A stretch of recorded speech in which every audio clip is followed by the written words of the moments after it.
Hai, Jemaat GII Hointong Makassar yang diberkati Tuhan Yesus. Hari ini saya ingin mengajak kita merenungkan firman Tuhan dari Kejadian pasal 6 dan pasal 7. Yang saya kasih tema, hati-hati saat tidak sesuai dengan tujuan. Kala kita membangun rumah yang mewah sesuai dengan apa yang kita dambakan dan inginkan, tentu kita akan pelihara, kita akan jaga dengan baik. Tapi jika rumah yang kita bangun itu sudah mulai rusak, apakah kita masih akan tetap mempertahankannya? Atau kita akan menghancurkannya dan membangunnya kembali? Jika kita manusia tahu apa yang kita inginkan dan berharap semua berjalan sesuai dengan dambaan kita, apakah tidak demikian dengan Tuhan? Kita tahu Tuhan telah membuat manusia yang begitu sempurna, sesuai dengan gambar dan rupanya. Ia pun memberikan alam ciptaannya yang indah kepada manusia untuk dinikmati. Namun ketika manusia yang dibuatnya telah menjadi rusak, tidak sesuai dengan tujuan awal saat dia membuat mereka, Tuhan pun tidak ragu-ragu untuk menghancurkan semuanya, termasuk alam ciptaannya yang indah pun. Dia musnahkan bersama manusia yang sudah rusak itu. Kejadian pasal 6 ayat 5-6 mengatakan, kejahatan manusia besar di bumi, dan bahwa segala kecenderungan hatinya selalu membuahkan kejahatan semata-mata. Dan hal itu memilukan hati Tuhan. Melihat hal ini, Tuhan pun berfirman bahwa Dia akan menghapuskan manusia yang telah Ia ciptakan itu dari muka bumi. Baik manusia maupun hewan dan binatang-binatang melata dan burung-burung di udara. Semua Tuhan akan hancurkan. Di pasal yang ke-7, Tuhan melakukan tepat seperti yang Ia firmankan. Tanpa ragu ataupun tanpa merasa sayang dengan apa yang telah Ia bangun, Tuhan hancurkan semuanya dengan air bah. Yang selamat hanyalah Nuh yang saleh dan keluarga beserta beberapa hewan saja. Hal yang sama yang dilakukan Tuhan dalam 2 Raja-Raja pasal 25 ayat 9. Bait Allah yang megah, tempat di mana Tuhan bersedia tinggal di sana. Karena kerusakan umatnya, dosa mereka, Tuhan pun rela dihancurkan melalui tangan Raja Nebukadnezar, Raja Babel.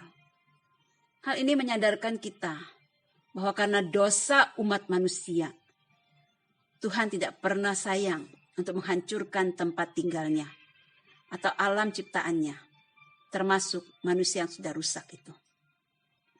Mengapa Tuhan melakukan itu?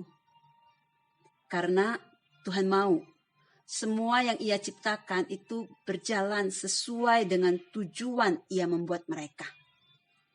Ia menciptakan manusia dengan tujuan untuk memuliakan dan bersuka cita di dalam Dia selama-lamanya. Namun ketika manusia tidak lagi berfungsi sesuai dengan tujuan awal mereka diciptakan. Dengan kata lain, ketika manusia sudah rusak dan sudah tidak dapat diperbaiki lagi, buat apa Tuhan harus mempertahankan mereka? Tidak ada gunanya bagi Tuhan menyimpan semua yang rusak. Maka tanpa merasa sayang, Tuhan pasti akan memusnahkan mereka. Bahkan Tuhan pun bersedia menghancurkan simbol tempat kediamannya sendiri, yaitu Bait Allah, demi untuk memperingatkan manusia akan ketidaksukaannya kepada dosa yang dilakukan oleh manusia. Hal ini memperingatkan kita sebagai umat Allah bahwa Tuhan tidak akan main-main dengan dosa.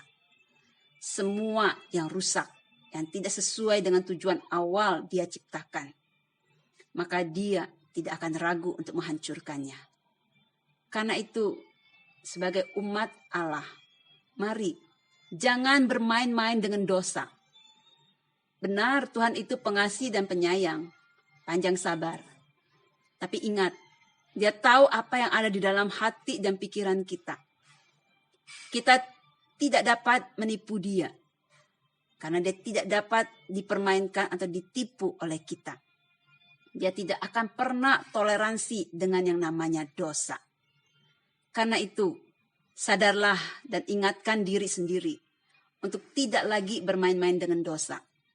Berhentilah melakukan dosa dan hal yang tidak berkenan kepadanya. Kembalilah kepada tujuan utama kita diciptakan, yaitu memuliakan Dia. Mari kita mulai dari hal yang paling sederhana. Kita tidur, kita makan, kita minum, belajar, bekerja, semua yang kita lakukan setiap hari. Lakukanlah itu untuk kemuliaan Tuhan.